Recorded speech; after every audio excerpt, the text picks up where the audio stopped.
Hey there, online students. This is Dr. Buer. It's Monday, September 25th. Welcome to the fifth week of the fall semester. I hope all of you are doing great. We had a great weekend. We got to go to Arkansas. Now, some of you may think, what's great about Arkansas?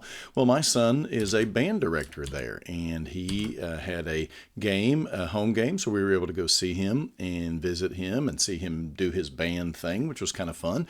As a parent, you love to see your kids do fun things and grow up and succeed, so we're kind of living that stage of life right now. So this is my crew. That's my oldest child in the middle, and then his fiance is next to him. And then on the far left is my daughter and her husband. And then we've got my son, Max, on the other end on the right, and he is the one that's a freshman in college. So everybody's great, doing well, and we just had a really fun weekend spending time with them and enjoying being a family together, which is kind of hard to come by when you're an empty nester. But at any rate, you don't care about that kind of stuff. So at any rate, let's talk about what we've got going on in classes for this week. In NT 5103, we are currently at the stage where we are about to start study guides. And study guides are where we dig into the text, we think about it from a grammatical standpoint, we send you back to Dr. Wallace's text to answer questions. You're going to translate regularly. Make sure that you are thinking carefully about how to do this process. It's not a matter just of translating. It's not a matter of just doing the study guides. It's not a matter of reviewing Wallace. It's really about doing all three to reinforce what you're learning. So please take note on the intro to study guides, and then notice that you'll have some translation to do along the way. You'll have study guides to look at. Any study guide that has an asterisk is one that has already been completed for you, and all you need to do is to download the study guide and review it as you do the translation. But I would encourage you to spend a good bit of time here. It's going to be a great way for you to dig into the text, to think about how it works, and to apply what you've learned in Wallace's text. So you'll see that this week we've got basically some scriptures to translate. Then we're going to move into an actual study guide that you have to complete. By the time Friday rolls around, you'll have done study guide number 3, which is the first guide that you have to do. And then you'll have study guide number 4 on Friday, which is the second one that you have to do. Let me know if you have questions, but these should be relatively straightforward, but they're going to require that you think, that you dig in and wrestle with the text, because that's the way that you're going to learn.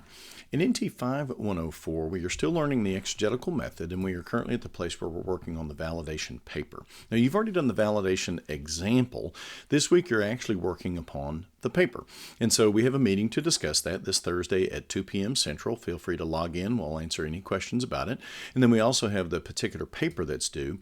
Notice on this assignment page, I give you the information about exactly what you are to do. I tell you the particular problem that you're going to work on. I give you sort of a method to follow. Here's what I want to see in the paper itself. This is a little bit deceptive, because the main thing is this second section with the arguments for and against each view. That's going to take up most of the space.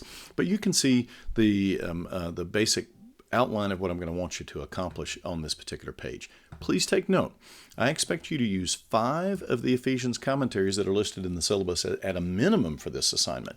Validation is when exegesis becomes research-oriented, and you're going to have to do some of that. So please plan to access those commentaries either at the library, through the online library website, or through getting them at a library local to where you are. In NT 5110, let me pull up that particular page. We are currently working on the canon of the New Testament. This is one of my favorite topics. It's really interesting to think about. It actually came up at church the other day. A young man came up and said, "Hey, I've heard about this book of 1st Enoch. Why isn't it in the canon?" So we got to discuss that and encouraged him on how to think about this properly. You'll notice that this module is a little bit longer, primarily because we're asking you to do this research paper bibliography in this module, which is a little bit different. Now, I want to just point to you now what you are going to need to do. Take a look at this research paper bibliography page. The big thing is that you have to include 3 different types of sources in this bibliography: primary, secondary, and tertiary. Primary are the ancient sources that deal with the topic you're talking about. So we're thinking about what Josephus said, what Philo said, etc. Secondary sources are books and articles that address your topic. Tertiary sources are dictionaries and encyclopedias. The reason I want you to have these different kinds of sources is because a breadth of materials like that will help you in your research. That will enable you to do it better.